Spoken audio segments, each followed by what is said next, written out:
We hear from so many business owners who are struggling with high turnover, low morale, and teams that just aren't clicking. And so often the real problem isn't the product, the service, or the people. It's the culture. And that's why we would love to bring the Business Fix to your next event or webinar to help transform your team and to push your business forward. Ready to fix your culture and unlock your team's potential? Visit us at businessfixpodcast.com and click connect with us to learn more. What are you afraid of? Oh, so many things. You mean today? I mean, the dark, the boogeyman. My calendar not syncing and not being in this place where I'm supposed to be. Is that the big one? Someone stealing my cell phone number, and then I have to deal with the multi-factor authentication, and I can't get into our banking. These are big things. Those would be big things. Yeah, no, yeah. I get that. It's not public speaking. No, I don't think so. No, there's many comedians that have talked about public speaking. Like, it is a greater fear than death for so many people. They list it as their number one fear, meaning like... No, I think no. Yeah, no, I enjoy the public speaking. I deal with it. A lot of comedians have said you're better off in the coffin than delivering the eulogy. I agree. Yeah. This is not about public speaking, though. No. This is 100% about fear in business. And I'm afraid it's time to start the episode. Oh, boy.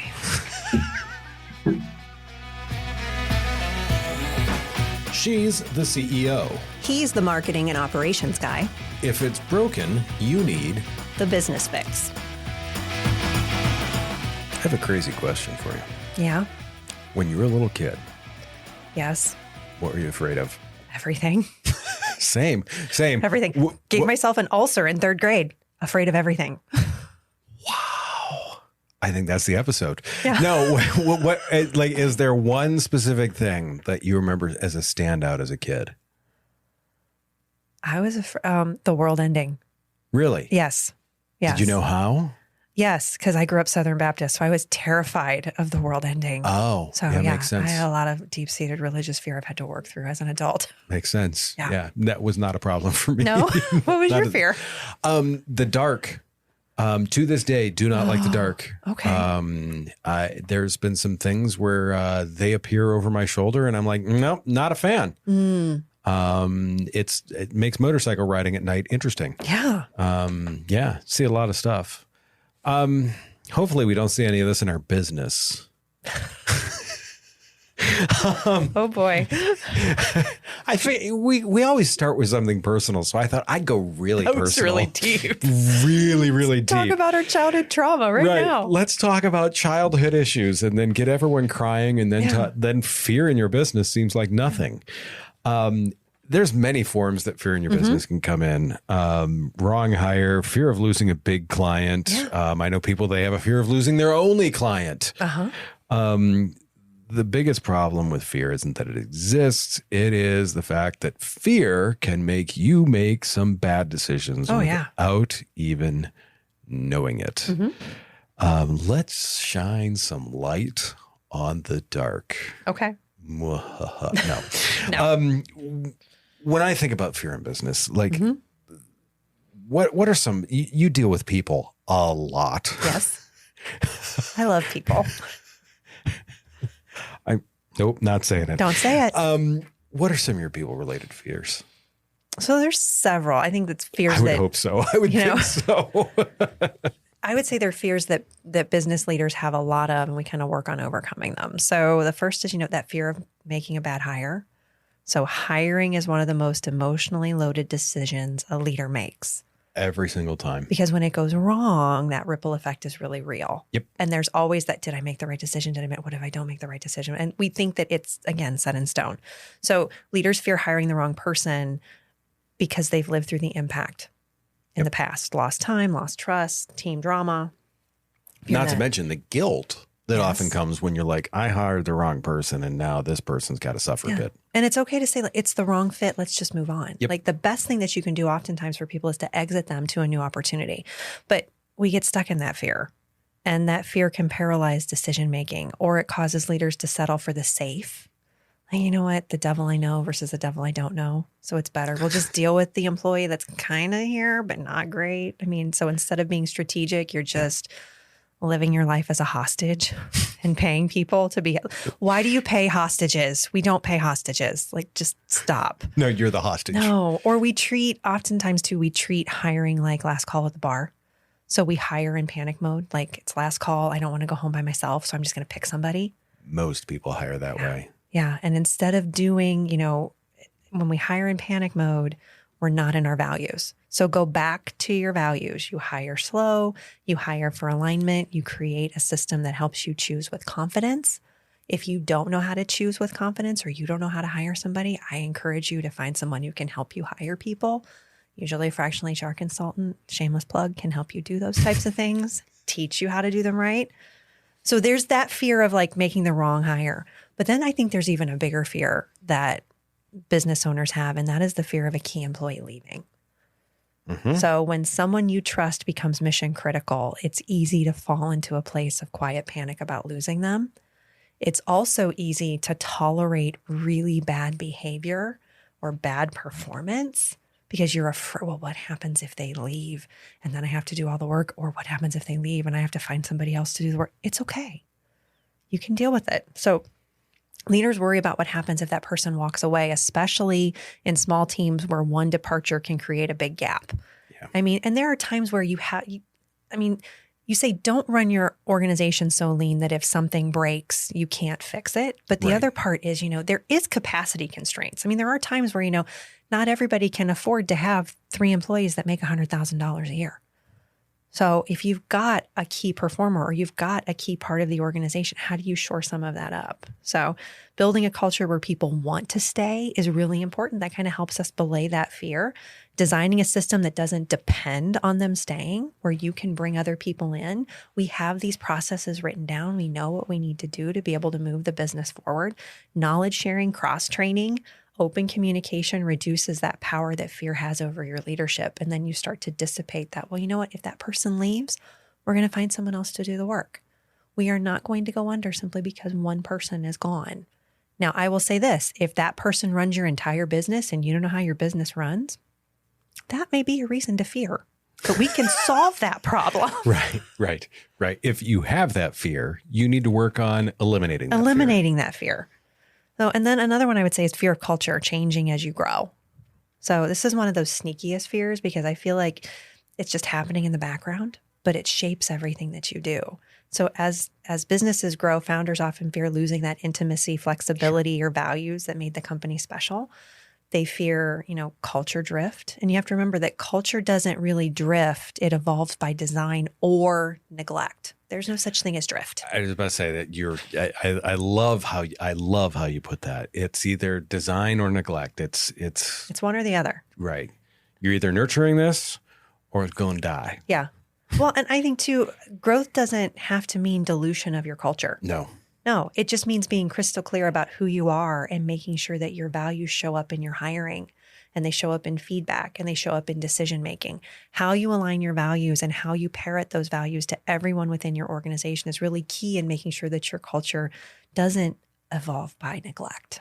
It has to evolve by design. I think, I love your point about growth doesn't have to mean dilution. Mm-hmm. To me, if you're growing, that should actually be something that strengthens your culture. Yes. Because as you have more people, yes, it takes. I don't want to say one bad apple can spoil the better part of the bunch, but if you've got one bad apple in 100, or if you've got one bad apple in 10, it's a very different effect. Yeah. Well, and looking at it as a stronger weave in your fabric. Yes. That's really how this is. As you add people, you're strengthening the fabric of your organization. So finding the right people, the right threads that can kind of put your organization together is important. And I'll say one more point about fear is really how vision and values help you navigate fear. I agree. So it's not just about I've got the fears of all these things. So for me, this is a Chrissy thing. Every time. Are these going to be Chrissyisms? This is Chrissy's experience. So every time I've led through fear, and really it's more for me about uncertainty, when I've led through fear well, it's because I've anchored in our why. And when I've led through fear in a not so great way, it's because I haven't anchored in the why. Sure. So fear's loud. It's really loud, and vision is quiet and it's steady. And that's why leaders have to practice anchoring back into purpose. Makes sense. Yeah. Makes total sense. It's interesting. I see something that in so much of business owners' fear, we lose a key person. Can you recover from that? Yes, as long as you set yourself up for it. Yeah. I mean, even if you haven't set yourself up particularly well, you're going to figure it out. You're going to figure it out. You have a choice. When it comes to fear, Alex Honnold said something great about this. He was the first person to climb El Cap, which is like a 2,700-foot vertical wall, free solo, no ropes, no nothing. He was talking on a podcast, and he goes, I see people in airports that they've missed their flight and they're having an absolute meltdown. Yes. He goes, you would think they are dying. Yeah. And he goes, they have this fear because they haven't experienced real fear. Yeah. He goes, I mean, most people aren't in dangerous situations. No. There's some, but most of us that are living in suburbia are not in dangerous situations every day. Rarely. Right. So he's like, look, that lack of fear in their daily lives means your tolerance for fear gets jacked all out of whack. Yeah. And so now something slightly goes wrong, fear kicks in and they just go nuts. Yeah. He goes, it's that ability to look at fear and say, what actually is the danger? Yeah. What are the results of this? Because I know, and I guarantee you and I have both done this. I know I have, where you start thinking about the worst thing that's going to happen when you do this. And then it happens and you're like, oh, okay, well, I guess we got through that. Yeah. It happens all the time. Did it suck? Yes. Did we figure it out as we walked through the situation? Yes. Yeah. Was it convenient? No. Was it what I wanted? No. But should I have feared it? No. Yeah. Did I not want it? Correct. Was it undesirable? Correct. But should I have been like hiding in the corner and making my decisions because of this hypothetical thing that could happen to us? No. Just do what you can to put the right things in place. Yeah. Yeah. Agree. The thing that I find is so many people have a fear of failure. Yes. You always say as a recovering perfectionist. Yes. I believe you've had this fear. Perhaps? Perhaps an intense fear of failure, to the point now that we talk about failing fast. So fail fast, first attempt in learning. Fast is fueling agility, speed, and tenacity. So really looking at it as this is in some of the different assessments I've done, some of the learning that I've done. Some of the courses I've taken since we talked about professional development, they've talked about, I learn best through failure. And I'm like, are you kidding me? There's a lot of F words that came after that. Like, failure is actually what fuels you forward. That's where you are your best is when, granted, I wrote a book called Reluctantly Resilient, which is all about, failure. But it's the learning and the perspective of moving. So that fear of failure, my gosh, that's why I had an ulcer in third grade. It was that constant, something's going to happen. So let's talk about, those common fears that you see business owners deal with. What are those things, Josh? We talk about failure, but what are some of those other ones? The fear of failure is one. And what most people don't realize is that it's not that bad. Yeah. It's not. Generally, you don't die. Right. As long as you don't die, no one else noticed. No one else cared. Correct. People really don't care as much as you think they do. We just had this conversation with our daughter who's a senior in high school. And she's like, but what is everyone getting? We're like, Maddie, people really don't give a crap. No. We love you. We give a crap, but most people don't. Right. No one else cares as much as you do. Yeah. The other thing is there's people that have this fear of losing control. I've seen this in so many businesses. Yes. When it comes to empowering people and making decisions. I have to be the most important person. Oh God, I don't want to be the most important person anymore. Never. I want my people to be important. You talked a little bit about it. Like, what happens if this key person leaves? You'll find someone else. You will. Will it be inconvenient in the meantime? Yeah. Yeah. And chances are if you built the business, you can deal with it. Exactly. Mm-hmm. The other piece to that is imagine that, I listened to some podcasts. Yeah, strange. We have, like, some people like look at fear of losing control. Mm-hmm. It was a philosophical side that this thing just hit me right upside the head. We have control over absolutely nothing. Correct. We have influence over a lot of things, especially as business owners. We have a high level of influence. Mm-hmm. We do not have control. No. If you have a key employee and someone, like, they're happy, they're wonderful, you're like, this is great. They're like, hey, I love working with you. And someone down the street comes in and says, hey, I am going to pay them 3 times the amount. Yep. Guess what? They're gone. Correct. You have zero control over that. Don't fear it. Do what you can to influence it. Correct. But don't fear it. It's the one thing that I see. And the problem is people make these decisions out of fear. Like, I don't want to lose control. You don't have control. You don't have control. You never had it. It's just not there. It's an illusion. It is something that you have made in your head. Correct. You have a high level of influence. If you want to keep your high level of influence, do the things that help you keep your high level of influence. Operating on fear is the number one thing that will make you look weak, and will be the number one thing that will push people away. Yeah. It is the same story of the guy that smothers the girl and follows her everywhere because he's worried about something bad happening, or he's worried about, I'm not good enough, or whatever. Don't show people that you aren't good enough. Show them that you are. Yeah. Huge thing with that. And that is really my biggest point with fear, is when people let it take the wheel instead of logic and reason. What is the worst thing that happens? And not only just what is the worst thing that happens, what is the actual probability that will happen? When you look at that, the worst thing, we all go to it. The probability of that worst thing is pretty slim. Yeah. I'll use motorcycles as an example. My parents hate the fact that I have a motorcycle. I have about 100,000 miles on motorcycles. They think every mile I'm going to die. Yeah. Hasn't happened 100,000 times. Now, granted, it may happen someday. Yeah. But the likelihood is pretty darn low. Am I going to do something stupid on the motorcycle? Yes. Potentially. Potentially. Likelihood of that is probably pretty high. But in the same sense, in terms of worst case scenarios and putting myself in worst case scenario situations, no, I don't do that. Yeah. It's not out of fear. It's because of I'm trying to influence where I am at. When people get this fear of success, it's one of those things that my brain doesn't, I don't know how people get that. Okay. I don't know where it comes from.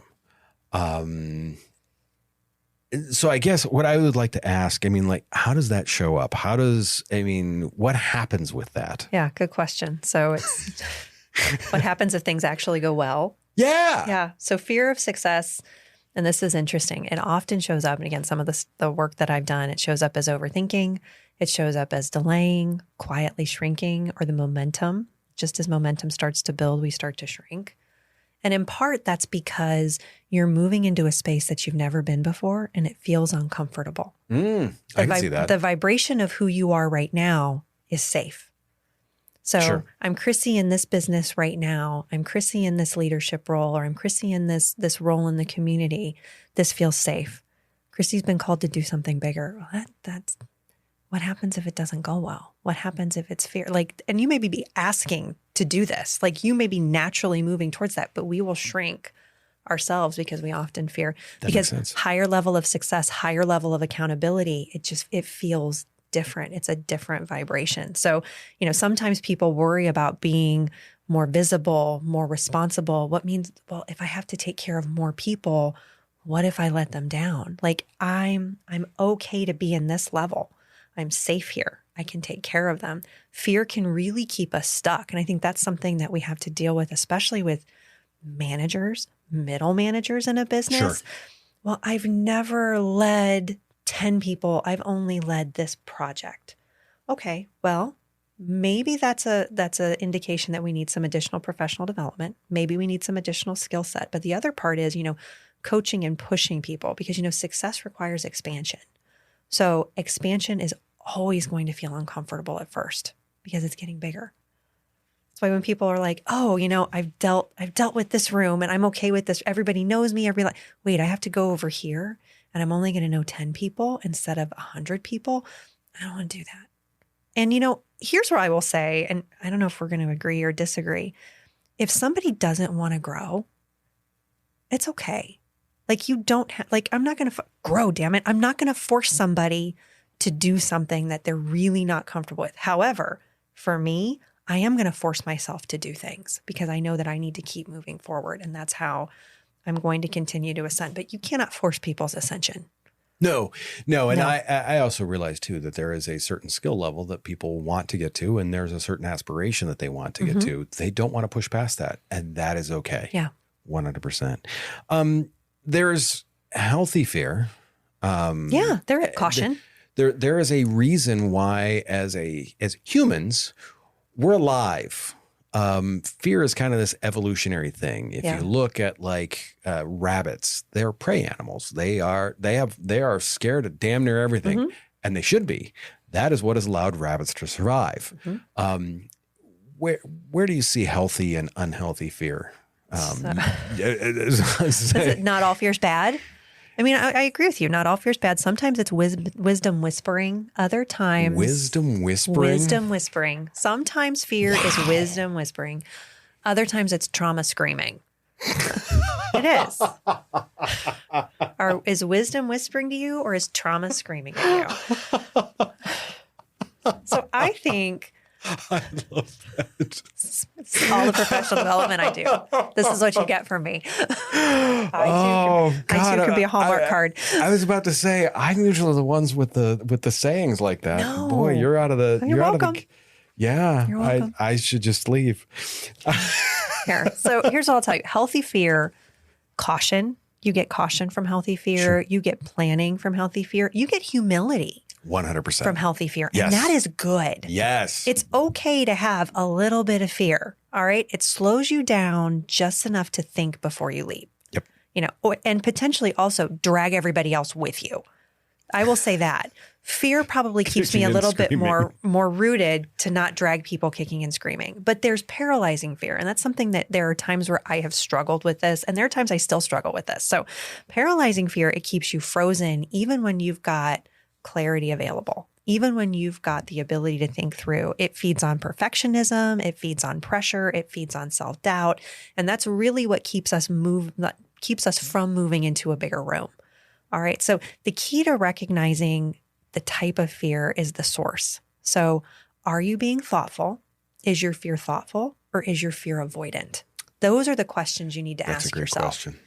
Yeah. And so for me, being able to answer that question helps separate the two. And that clarity usually comes through action, not more waiting. It's, what do I need to do to move past this? Is this something why am I fearful? Am I fearful because I haven't done this before? Am I fearful because there is a legitimate risk that could be extremely detrimental? Or is there risk that it could just be a little bit of ego bruising? As in, if I fail, who's going to be watching me? Are the other kids going to make fun of me? Exactly. Are the other kids? Well, you said you were going to do this and you decided to do that. Like, a great example for me, for a long time, I would have fear because it was, if I change my mind and I don't want to do it, then I failed. And it's like, no. Changing your mind, pivoting, moving in a different direction is not failure. No. It's just decision making. Correct. And so, having, taking on a third generation family business, so purchasing that, transitioning it, doing a startup, and then taking a startup, restructuring it out of receivership. That was another company that I dealt with in Texas. There are lots of lessons from things that I've never done before. Moving in different rooms, dealing with different types of levels of individuals, whether it's investors, whether it's government regulatory bodies. How do you kind of work through those things? And so for me, it's also asking those questions. What am I doing? Am I being thoughtful, or am I being avoidant of something? And I think for me now, more of the fear that I deal with and like, oh, I don't want to do that. I'm not doing that. It's probably a better way to say, I will say I'm not doing that. And it's like, wait a second. I'm being avoidant, not because it's not the right decision, but because it feels uncomfortable and it's going to require me to be a different person. I have to grow to be that person to be able to truly make that decision.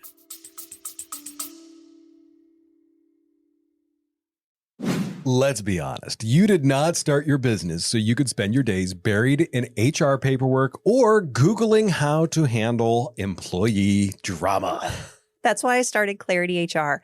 We're your fractional HR team giving you real people, real support, and real solutions. Whether it's compliance headaches, hiring struggles, or just needing someone to take the people stuff off your plate, we've got your back. So if you're ready to stop using duct tape and hope as your HR strategy and finally get some peace of mind, head over to clarityhr.com. That's clarityhr.com. Simple, clear, and here to help. I'll give you a few seconds to go to the website while we get ready to get back to the show.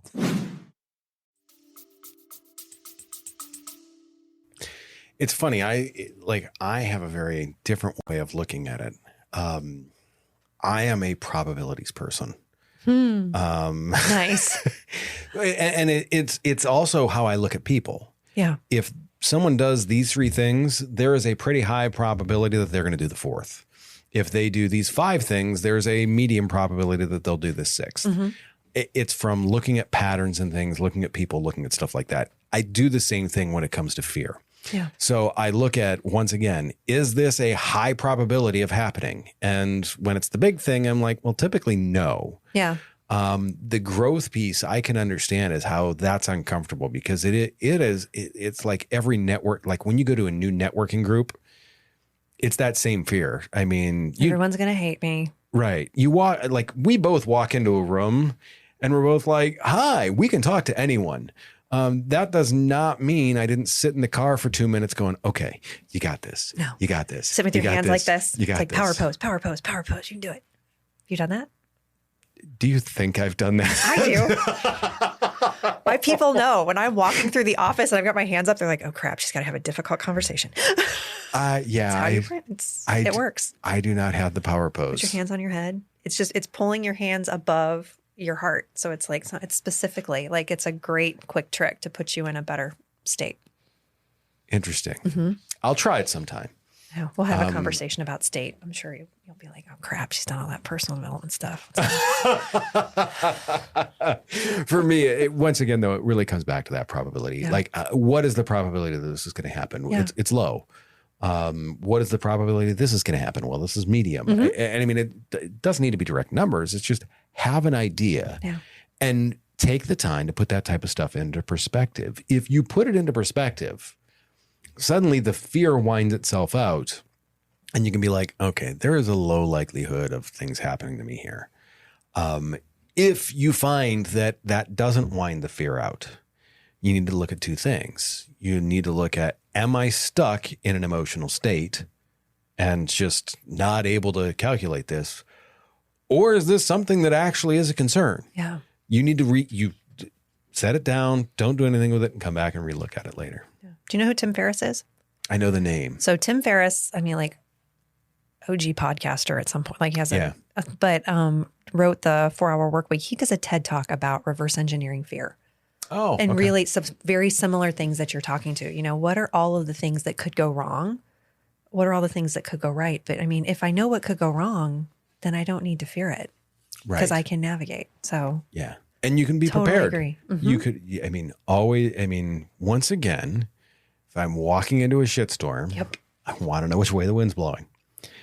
From an actionable standpoint, the one starting out is identifying the fear. Mm-hmm. What are you afraid of? Sissy. Just the way it sounded like, really figuring out like what are the top 4 things that are holding you back? What are you afraid of? When you look at that and you can pull the emotional piece out of that, that becomes just huge. That ties into that worst case scenario. Mm-hmm. The worst case scenario, look at it for 2 reasons. A, what is the absolute worst thing that happens? Well, our business melts down to the ground. Yeah. Well, what's the probability of that happening? Probably slim to none. What is the worst probable case? Is it uncomfortable? Sure. Is it survivable? Yeah. What are some other actionable pieces from your end? So I would say creating a plan.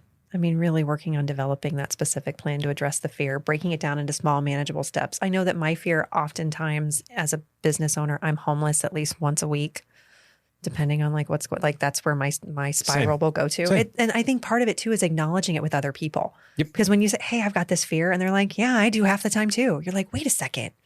Okay, I'm not abnormal. Nope. I don't have a problem here.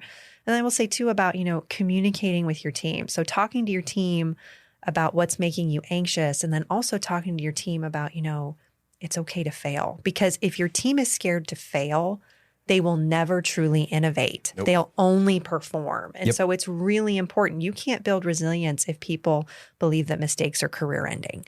And so communicating with your team, I think is one of the biggest points that you can make, especially if you have people. The take action piece on that too is just a huge, make sure you overcome that fear, confront it. There's been times where I've lost jobs. Oh my God, this is the end. The first time it happened to me, I'm like, my life is over. Right. My life is over. Sun came up next day. And I had a 2-month vacation and then found a really great job after that. And I was like, oh, well, that was pretty cool. So yeah, taking that action is a great way to overcome that fear. What, like I said, as you look into so many businesses, what is the single biggest sign where you walk through the door and you look around, you're like, oh, this guy is a fraidy cat. Yeah. Over rationalization, because fear disguises itself as logic. So we say, we're not ready yet. We can't do that. We're not ready. We don't have that skill set. We're going to stabilize before we try something new. And what that is you're often avoiding that vulnerability. So fear-based leadership whispers that taking a risk could expose you. And in doing so, it limits growth, because it's really about, again, that fear of failure. So I'm just going to over-rationalize why we can't do it. Yeah. We can't. I appreciate that feedback.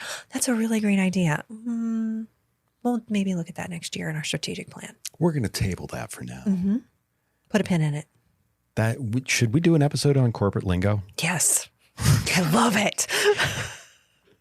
That'll be the episode where I put a Josh-shaped hole in that wall. All right. So what's a simple tool or method a business owner can use to get a clear picture of what their fears actually are? Rationalizing it, not over-rationalizing it, rationalize it. Look at the probabilities of things. Like, spend time when you're not in mode. Yeah. Go in, be like, hey, look, I'm relaxed. What is this? What's the probability of this? Okay, great. What's this? What's the probability of this? Look at it rationally, not over-rationalizing like, well, we can't do this. I mean, I love how you said we can't do the thing because of the thing and the thing and the thing and the thing. That's over-rationalization. Absolutely If you say, look, there's like a 5% chance this bad thing happens. Okay, great. Go ahead and do it. That's entrepreneurship. 100%. And deciding too what you're comfortable with. Yeah. If you're only like, if death is a thing, I guess I would say is if there's 100 M&Ms and one of them is poisoned, I'm probably not going to eat the M&Ms. But in many other cases, if there is a 1% chance something bad happens in my business, I'm probably going to take that chance. Yeah. I'm not going to eat the M&Ms. So decide where that percentage is and go from there. To me, the other thing that I would say with that is bring other people in. Yeah. Ask a coach, ask a friend, ask an employee, like, hey, what do you think the odds are of the bomb happening if we do this? They're going to have a really good idea. They're probably going to have a better idea than you will. Well, I'd say finding a group of people, whether they're business owners or it's a coach or it's just someone else that knows you and can have that transparency and willingness to say, are you just freaking out? Like, what are you really afraid of? You just need a Xanax. Well, it's a good question. No, it very much is, because it is that What's tough is, as business owners, it is tough to stretch yourself to say, what am I actually afraid of? Sometimes you need to sit across the table from someone with a couple of microphones and headphones on and talk it out over the period of 36, 34 minutes. It's a good time. To everyone that is ready to face their fears head on, go ahead and call Chrissy. She will help guide you through those. I'm excited. I will probably make them worse for you. We would love for you to go visit businessfixpodcast.com if you would like to have us talk about culture, any one of those things, or if you just have a question. We would love for you to go onto the website and give us a topic, because we've got a list of topics, but I'm really curious as to what people want to hear about. Yes. We've done some of those before, and they've turned out to be really great suggestions. Review, subscription, all those other stuff, the comments, any of that, we would always appreciate. Next week, personal social media. Oh boy. Right. That's a loaded topic in so many ways. It is. This is one that I definitely think people are going to want to tune into, especially, I think, from an HR perspective. Yeah. You're going to have some good information. And especially as this younger generation comes up, so much of it's there, and they do not always realize who has access. We've got all sorts of stuff to talk about. Be a good time. Yes. Do me a favor. Take care of yourself. If you can, take care of someone else too. We will see you very, very soon.